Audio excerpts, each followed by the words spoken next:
नमस्कार दोस्तों, पिछली वीडियो के अंदर हमने आरपीएफ एसआई सब इंस्पेक्टर की सैलरी, सुविधाएं और 13 महीने की सैलरी, ड्यूटी अवर्स, छुट्टी, सीएल, एलएपी, हॉस्पिटल सुविधा, बच्चों की पढ़ाई, पास की सुविधा, इसके बारे में बात की थी। अब हम कांस्टेबल की सिर्फ सैलरी के बारे में जानेंगे, क्योंकि बाकी सुविधाएं तो लगभग समान है यहाँ पे। सैलरी वो 13 महीने की है, छुट्टी का हिसाब वही रहता है, ड्यूटी के अवर्स भी वही रहता है। थोड़ा सा एसआई पे बर्डन ज़्यादा होता है, रिस्पॉन्सिबिलिटी ज़्यादा होती है, और ये जो कांस्टेबल है इनके ऊपर थोड़ी सी रिस्पॉन्सिबिलिटी कम हो जाती है। पास थोड़े से कम होते हैं, थोड़े से लो लेवल के पास होते हैं। बच्चों की पढ़ाई वगैरह का, हॉस्पिटल सुविधा लगभग सेम ही यहाँ पे होती है। अब यहाँ पे सैलरी की बात कर लेते हैं।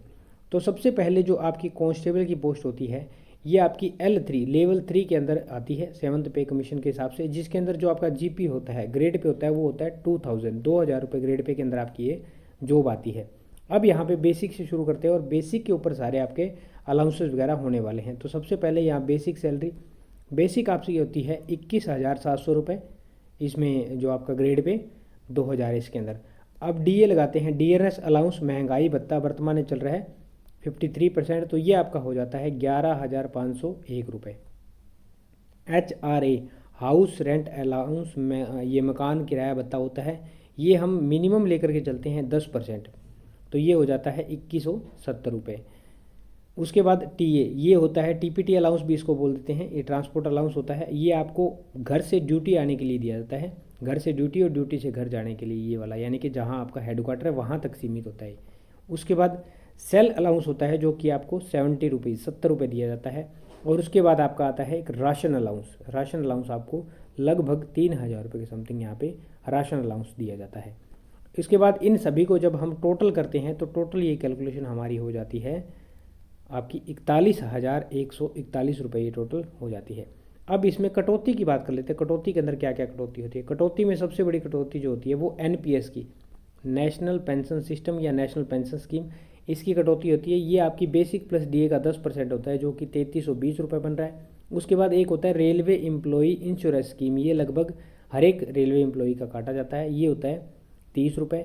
और कई जगह पे ना अदर जो कटौतियाँ वो होती है, उसके अंदर वेलफेयर आ जाता है, स्पोर्ट्स आ जाता है, और कुछ एक और चीज़ें 10-10 20-20 रुपये इस तरह पे आ जाती है। यहाँ पे एक अदर कटौती के नाम से हैं, वो वाली कटौतियाँ इसके अंदर नहीं दिखाई गई हैं। 80 रुपये यहाँ पे कटौती अदर के नाम से ये कटौती है। तो ये जब कटौतियाँ सारी टोटल मिलाते हैं तो ये होती है 3430 रुपये।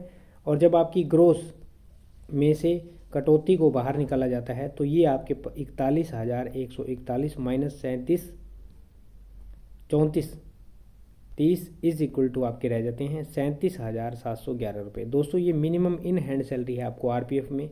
यदि आप आज की डेट में ज्वाइनिंग करते हो तो आज की डेट में मिनिमम ये सैलरी आपको मिलेगी।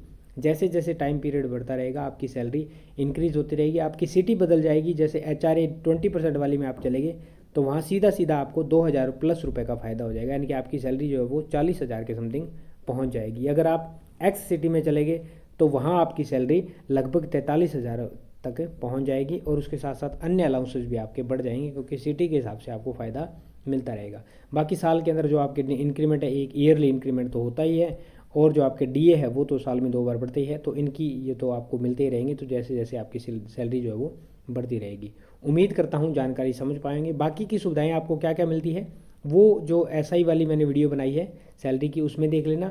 और यहाँ पे एक नई पेंशन स्कीम गवर्नमेंट ने लॉन्च की है, यूपीएस, यूनिफाइड पेंशन स्कीम, इसको देख लेना। कर्मचारियों को क्या नुकसान है, क्या फ़ायदा है, इसके अंदर क्या क्या कैलकुलेशन होती है, इसकी मैंने एक एग्जाम्पल लेके बताया है। और यहाँ पर एक सरकारी नौकरी के नाम से प्लेलिस्ट मिलेगी, उसको भी जाकर के देखना चाहो तो देख लेना। उसमें डीए, चिल्ड्रन एजुकेशन अलाउंस, महंगाई भत्ता, बोनस, सारे के बारे में यहाँ पे कई सारी वीडियोस बनाई गई है, और समय के साथ उसमें और भी वीडियोस आती रहेंगी। उम्मीद करता हूँ जानकारी समझ पाए होंगे।